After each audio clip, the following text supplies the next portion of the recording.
Hi everyone, I'm excited to talk to you today about the most foolproof appetite suppressant. What is the best way to suppress the appetite? I have been hearing from quite a few people lately that they are frustrated, that they are always hungry, with feeling hungry all the time. So if you feel hungry all of the time, I have the perfect solution for you today. I am really excited to you the cure for insatiable hunger and insatiable appetite. So if you feel hungry all the time, if you are on the lookout for an appetite suppressant, I have the number one thing that's going to help you solve this problem. If you struggle with binge eating, emotional eating, night eating, late time snacking, things like that, I have the solution for you. So what is the best way to suppress the appetite? So to suppress hunger. Appetite suppressant. So if you feel hungry all the time, if you have binge eating, if you have uncontrollable cravings, food obsessions, lots of thoughts about food, like food is consuming you or has power over you, what is the best appetite suppressant? The number one appetite suppressant is food. If you feel hungry all the time, it means you need food. A hunger signal is the body telling you it needs nourishment. A hunger signal is the body saying, hey, I have a basic need that's not being met, the basic need that is food, and I need food. I need nourishment. The best way to suppress the appetite is to eat, okay? And I want to talk about this idea of appetite suppressant because we don't even really want to be suppressing the appetite. Like, we want hunger signals. We want to invite and welcome hunger signals. Our bodies are incredible in that they can communicate with us and tell us what they need. Hunger signals are helpful. Hunger signals mean that your body is working. So we want those to be online. So if you feed yourself, you will not struggle with insatiable appetite, with crazy food cravings and obsessions, with feeling addicted to sugar, addicted to food, addicted to carbs. Like, your relationship with food becomes so normalized and peaceful. You can be in control around food when you are consistently getting enough of what you need. So a lot of times in this part of this conversation is people will tell me, I'm hungry all the time. And then they will also say, I'm starving myself. They will say, or I'm on a diet. So could there be a correlation? Could those two things be related? I feel hungry all the time and also I'm dieting, or I'm starving myself, or I'm restricting my food, or I'm eating for weight loss. So the answer is yes, those two things are related. Starvation or dieting / disordered eating is going to naturally, biologically lead to increased hunger, increased food cravings, increased food obsessions. That's on purpose. Again, that means the body is working because the body is not getting enough of what it needs. So it's communicating with you. It will literally pump out more of the neurotransmitters and the hormones in your brain that drive you to eat, that cause cravings. So if you feel like you're hungry all the time, it's because you're dieting. It's because you're starving yourself. It's because you're restricting your food. And if you're like, no, I feel like I'm eating enough. If you feel like you're hungry all the time, you are not eating enough. There's no way around that. If you feel hungry all the time, you are not getting enough nourishment.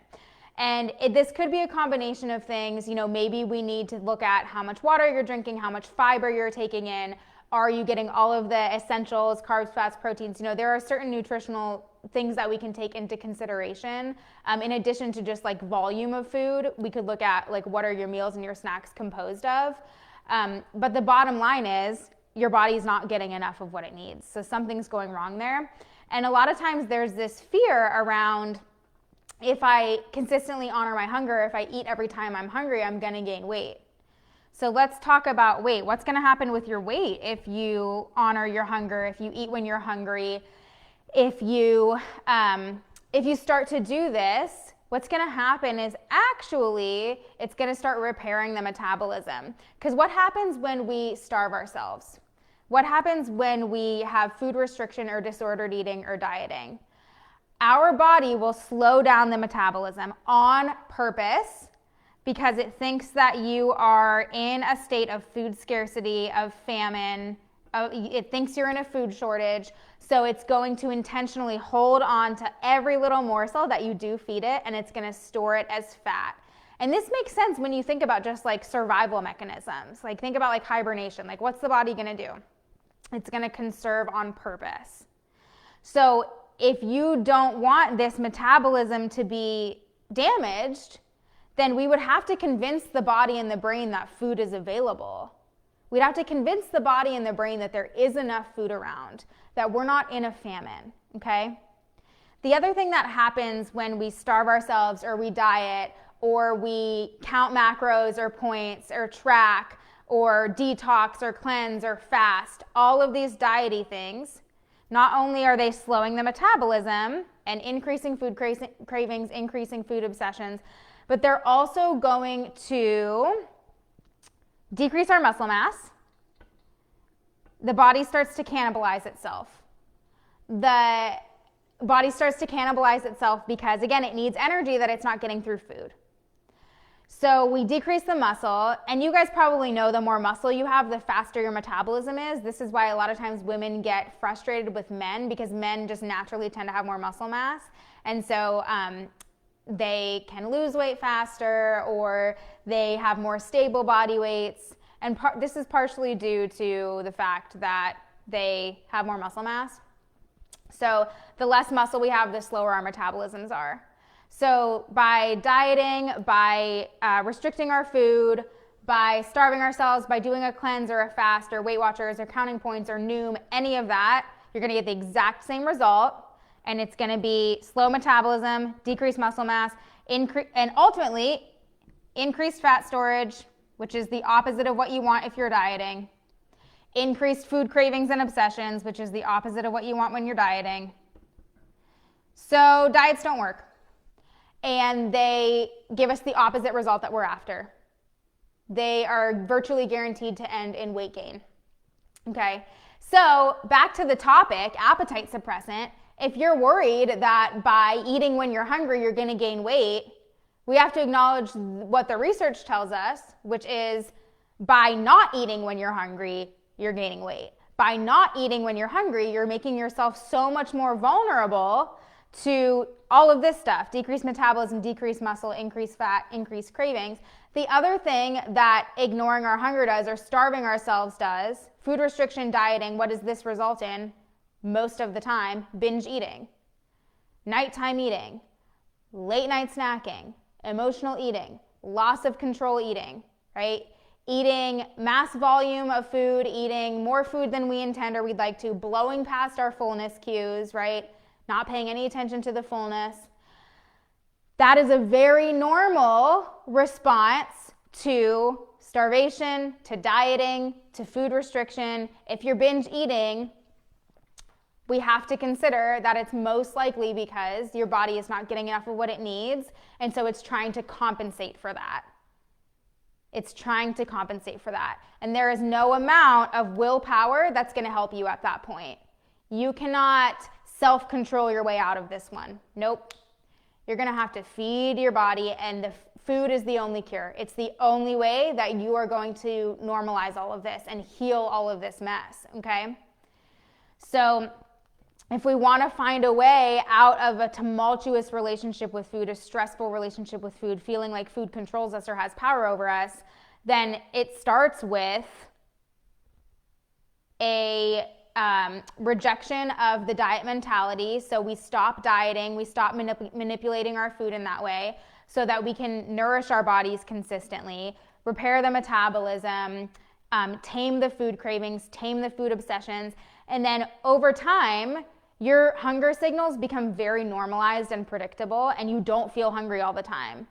You feel hungry like when you need to eat. It's very reasonable. So it doesn't feel like this out of control thing anymore when you're consistently nourishing yourself. Okay, so this becomes predictable. It becomes so balanced and peaceful, and truly like you'll feel so empowered once you're able to feed yourself enough to the point where you don't feel like food rules your life anymore, okay? So there's a question that came in that says, I've dealt with food obsession all the time, but I've never dieted. What should I do? So we have to think about what dieting really is, okay? And dieting is any eating style that is informed by a desire to lose weight. So I might not be on an official diet, but I might be kind of trying to manipulate my food in such a way that I'm being very careful. I'm doing portion control, or I'm trying to eat as little as possible. If I'm consistently trying to eat as little as possible, then that's considered dieting, okay? So again, you don't have to be on an official diet for this to pertain to you, for this to be relevant. If you are consistently denying your hunger or trying to restrict your food in one way or another, then that is dieting.